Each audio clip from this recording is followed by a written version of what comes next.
The secret to living past 90? It's not exercise, it's these 4 social habits. Imagine this. You wake up one morning and realize it's been days, maybe even weeks, since you've had a real conversation with someone.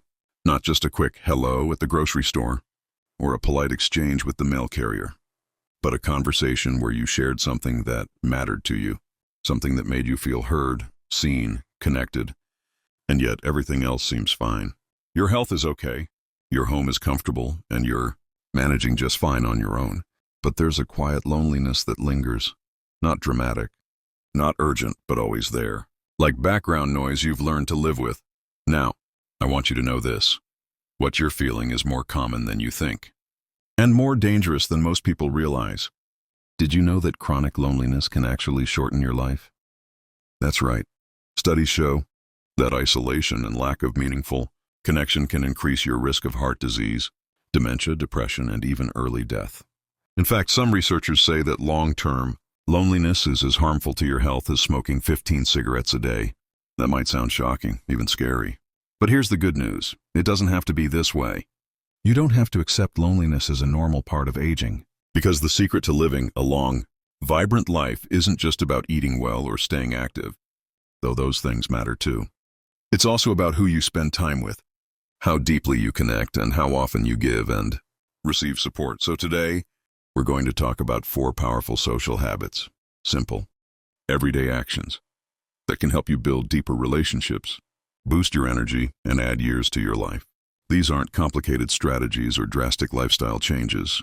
They're small, doable things you can start doing right now, whether you live alone, are adjusting to retirement, or simply want to feel more connected again. Let's begin with the first habit. Make space for meaningful conversations. It's easy to fall into the trap of surface-level interactions. Away from across the street, a short chat at the pharmacy, or a text message that says thinking of you. While these moments are nice, they're not enough on their own. What your brain and heart truly need are deeper, more personal connections. The kind where you share a piece of yourself and someone else does the same. Think of it like watering a plant. A light misting every few days might keep it alive, but deep watering allows the roots to grow strong. The same goes for relationships. To build real connection, you need to go beyond the weather and talk about what's really going on in your life. Your hopes, your fears, your memories. You might be thinking, that sounds great, but how do I actually do that? Well, here's a simple idea. Ask open-ended questions. Instead of saying, how are you? Try asking, what's something that made you smile this week? Or, is there anything you've been looking forward to lately? These kinds of questions invite richer responses and help others feel safe opening up. And when someone shares something personal with you, listen, really listen. Put down your phone, turn toward them, and respond with empathy. Even a short, heartfelt conversation can leave you feeling uplifted and remind you that you're not alone. Here's another thing. Meaningful conversations don't always have to happen face-to-face. Phone calls, letters, or even voice messages can create that same sense of connection, especially if you're not able to get out as much as you'd like. The key is consistency. Make it a point to connect regularly with someone, a friend, a neighbor, a family member, and focus on quality over quantity. Now, you might be wondering, but what if I don't have anyone close to talk to? That's a completely valid concern. And if that's where you are right now, I want to reassure you, new connections can be built at any age. Sometimes all it takes is showing up somewhere consistently, a church group, a book club, a volunteer opportunity, and giving yourself time to get to know people. It may feel awkward at first, but trust me, the effort pays off.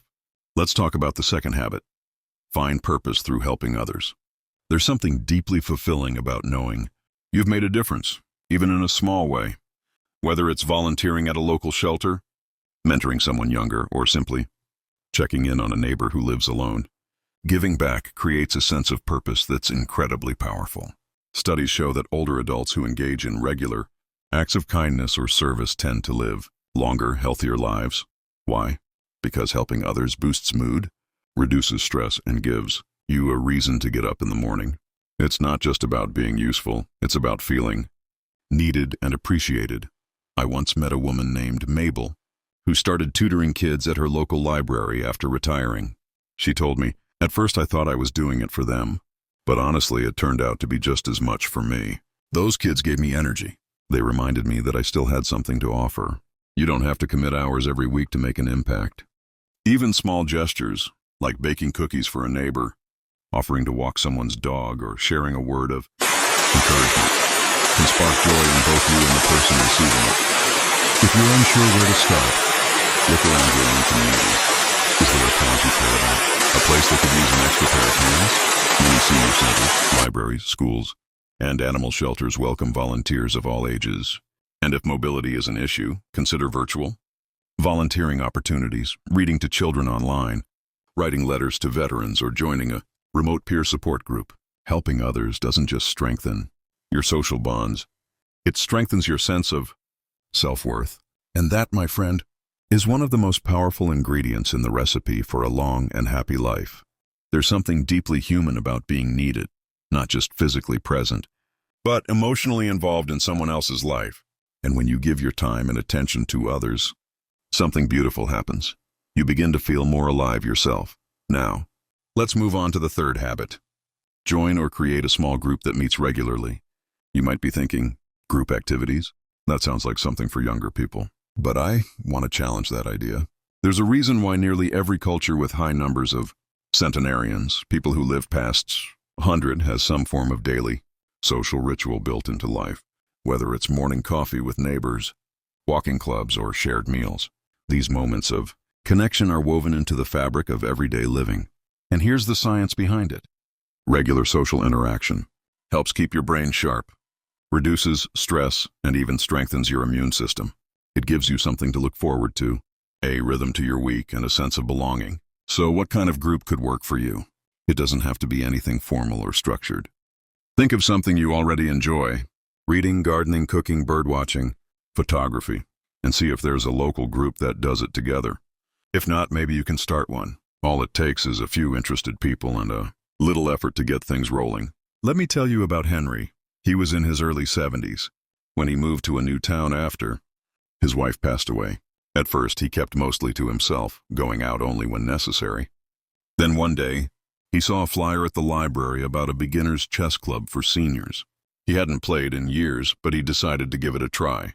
Within a few weeks, he was looking forward to Tuesdays more than any other day of the week. Not because of the game itself, but because of the camaraderie, the jokes, the quiet encouragement, the friendships that grew over time. That's the power of a consistent group. You don't have to be the center of attention. You don't have to be the loudest voice in the room. Just showing up week after week creates a bond that becomes part of your emotional support system. If joining a group feels intimidating, start small. Invite a neighbor for coffee once a month. Join an online forum for people with similar interests. Attend a class at your local community center. The key is consistency, finding a rhythm that fits your lifestyle, and sticking with it. And if you're feeling adventurous, consider starting your own gathering.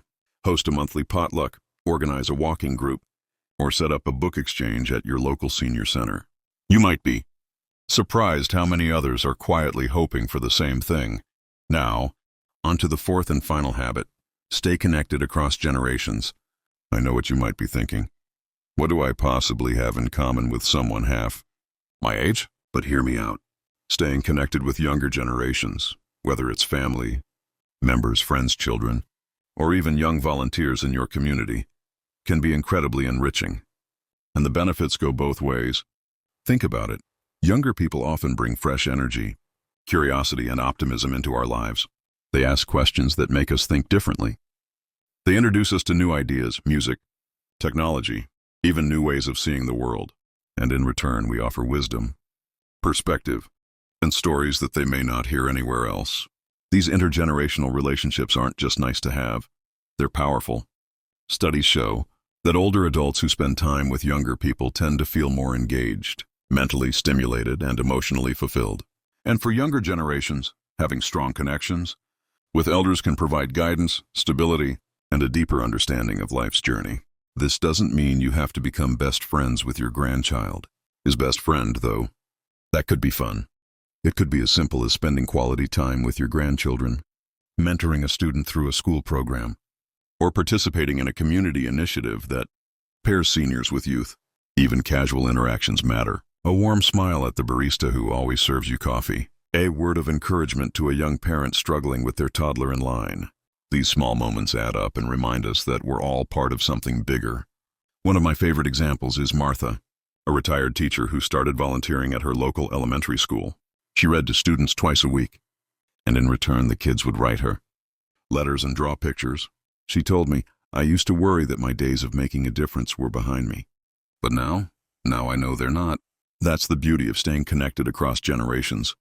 It reminds us that we still have something valuable to offer, and that we're never too old to learn, grow, and be inspired. So let's recap what we've covered so far. We started by talking about how loneliness isn't just uncomfortable, it's actually dangerous to your health. Then we explored 4 practical habits that can help you build stronger, more meaningful connections. 1. Make space for meaningful conversations, the kind that go beyond small talk. Find purpose through helping others, even in small ways. 3. Join or create a small group that meets regularly, giving yourself something to look forward to. 4. Stay connected across generations, letting the energy and curiosity of younger people enrich your life. Each of these habits on their own can make a difference, but when practiced together, they create a powerful network of support, joy, and longevity. In the next part, we'll wrap things up by bringing everything together, reinforcing why these habits matter, how they fit into your daily life, and how you can start building them right away. We'll also share a few final words of encouragement, because no matter where you are right now, it's never too late to build a life filled with connection, purpose, and joy. Now that we've explored all 4 habits, meaningful conversations, helping others, joining a regular group, and staying connected across generations, let's take a moment to really feel what this means for you. Because at the heart of it, this isn't just about living longer. It's about living better. It's about waking up each morning with something or someone to look forward to. It's about feeling like you matter, like your presence makes a difference in someone else's life. And it's about knowing that even as the years go by, you're still growing, still learning, still deeply engaged in the beautiful mess of being human. Let me share something personal with you. I once met a man named George who had lived a full life. He'd raised 3 kids, worked hard for decades, and traveled more than most. But after his wife passed away, he fell into a quiet kind of loneliness. He kept busy with chores and TV shows, but he told me it felt like I was just marking time. Then one day, on a whim, he joined a local photography club for seniors. He didn't consider himself an artist. He just liked taking pictures of sunsets and old cars. Over time, something changed. He started looking forward to the meetings. He learned new techniques from others, shared stories behind his photos, and even helped teach a few newcomers how to use their cameras. What surprised him most wasn't the hobby itself. It was how much better he felt inside. More alert, more hopeful, more alive. That's what happens when we make space for connection. It doesn't have to be grand or dramatic. It just has to be real. So maybe right now you're thinking, this all sounds wonderful, but how do I actually start? Fair question. Let's talk about how you can begin weaving these habits into your daily life without overwhelm or pressure. Start small. Pick one habit to focus on first, the one that feels most doable or interesting to you. Maybe it's reaching out to an old friend for a phone call once a week, or signing up for a class at the community center, or offering to help someone in your neighborhood. The key is to take one step, then another, and before long, those steps turn into momentum. And don't worry if it feels awkward at first. That's normal. Anytime we try something new, especially later in life, there's a little voice in our head that says, what if no one shows up? What if I'm not good at this? What if I fail? But here's the truth. The only failure is letting fear stop you from trying. You deserve to feel connected. You deserve to feel valued. And you deserve to live a life filled with purpose, not despite your age, but because of it. Remember, these social habits aren't just about avoiding loneliness. They're about building joy. They're about creating moments that make you smile, relationships that give you strength, and memories that will last long after the moment has passed. So whether it's sharing a laugh over coffee, mentoring someone younger, meeting new friends in a weekly group, or simply making the time to really listen, know that every small act of connection counts. Before we wrap up, I want to invite you to take a moment and reflect. Who is someone you could reach out to this week? Is there a place in your community where you'd like to get involved? What's one way you could give back even in a small way? Take a deep breath. Remind yourself that you are not alone, and that it's never too late to build the kind of life you truly want. If you found this video helpful, please consider liking it and subscribing to the channel. We'll be bringing you more tips and stories designed to support your health, happiness, and independence. Because living well after 60 isn't just possible, it's within your reach. And if you're watching this and thinking, yes, this is exactly what I needed to hear, I hope you'll leave a comment below. Share your thoughts, your experiences, or even just a word of encouragement for others who might be feeling the same way. Thank you so much for spending this time with me. Whether you're just starting to explore new connections or you've already built a rich network of friends and family, know that you're doing something important just by being here, by choosing to grow, to learn, and to live fully at every age. Here's to many more joyful years ahead, surrounded by people who care about you and who make life feel worth living. Until next time, take care of yourself.